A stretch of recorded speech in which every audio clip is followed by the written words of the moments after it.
Welcome to my channel, and who is new, don't forget to subscribe and to become one of our family. On May 1972, Eastern Airlines Flight 401 was scheduled to fly from New York to Miami. It had made stops in Washington, D.C., Charlotte, North Carolina, and Atlanta before making it to Miami.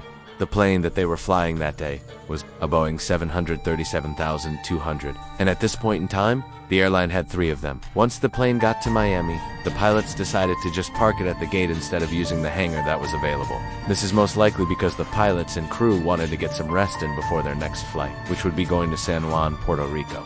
The last thing that they wanted to do was go to a hangar, get some sleep, and then have to wake up and get ready again to make another flight. Before they knew it, it was time for them to get on the plane and get ready for takeoff. There was a total of 176 people on board the plane, including the crew. As the plane started to taxi to the runway, all of the crew members could hear a loud noise, but they weren't sure where it was coming from. All they know was that it sounded like it came from the right main landing gear. They continued to take the plane down the taxiway until they got to the runway. They took off at 1:22 a.m. Everything seemed to be fine, but little did they know there was a problem. After they were airborne, the captain noticed that the right-hand side of the indicator panel was flashing. He immediately asked the co-pilot to turn on the landing gear warning light. When he looked over at the co-pilot, he saw that he was frantically trying to turn the light on, but couldn't figure out how to do it. The captain tried his best to keep calm, but when he turned around and looked back at the indicator panel, he saw that the flashing light had stopped flashing and the words GIA started to appear on the panel. The captain was relieved at first, but he quickly realized that those words meant something very bad.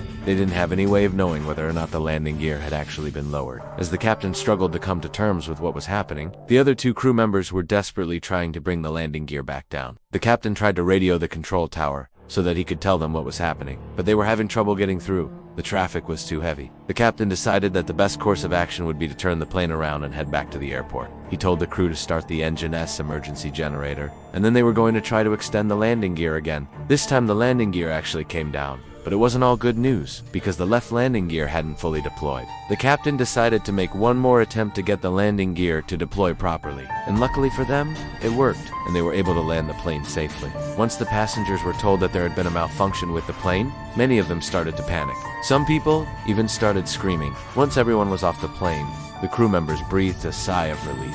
But their troubles were far from over. When the plane landed, the airport staff inspected the left landing gear and found that there was a bottle of hydraulic fluid leaking from the wheel well. They looked inside the wheel well and they saw that there was a hole in the wall. Because of that, they knew that there was no way that the plane could have flown with just one landing gear working. At first, they thought that maybe someone had shot the plane down, but they quickly ruled that idea out. They interviewed the passengers and the crew, and none of them had seen anyone with a weapon. They also checked the history of the plane, and they found out that the plane had been making lots of emergency landings because the landing gear would undeploy properly. In fact, there had been an incident very similar to this one that had happened a month earlier, on April. On that day, the pilots had to make an emergency landing because the landing gear wouldn't come down. They ended up having to go to another airport, but luckily, they were able to land without any problems. That emergency landing brought to a total of 5 incidents where the landing gear failed to deploy. That meant that there was something wrong with the plane and they needed to get to the bottom of it. The only question now was what could have caused the landing gear to fail so many times? Some people blamed the crew because they thought that they had done something wrong,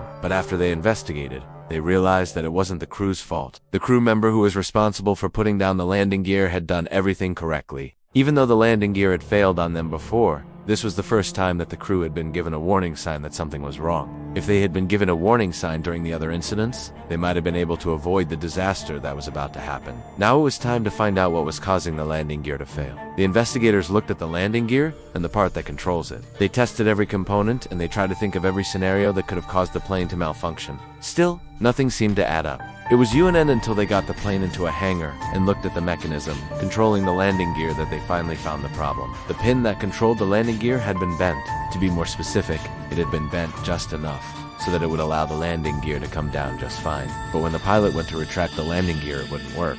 But why had the pin been bent? Who did it, and why would they do such a thing? The answer to that question would shock everyone involved with the investigation. As the investigators were looking over the plane, they found damage to the airplane's emergency lighting system. Someone had cut the wires that connected the system to the battery. They traced the wires back to the battery, and they found that the wires had been cut right at the connection. This was no accident. Someone had intentionally cut the wires so that the plane would have to make an emergency landing. But why would someone want to do such a thing? At first, the investigators thought that maybe there was a terrorist involved, but they quickly ruled that out. If there was a terrorist involved, They would have killed as many people as possible. But these people had cut the wires in a way that would make the plane land safely. It would cause a delay, but it wouldn't put any lives at risk. Maybe it was a prank gone wrong. Maybe someone had meant to cut the lights, but they accidentally cut the wires that controlled the landing gear. But if that was true, why would they have repaired the wires before the plane took off again? After interviewing the crew, they learned that after the first incident, they had taken the plane to a hangar and fixed the wiring. Whoever had done it had done such a good job that it was almost impossible to tell that the wires had ever been cut.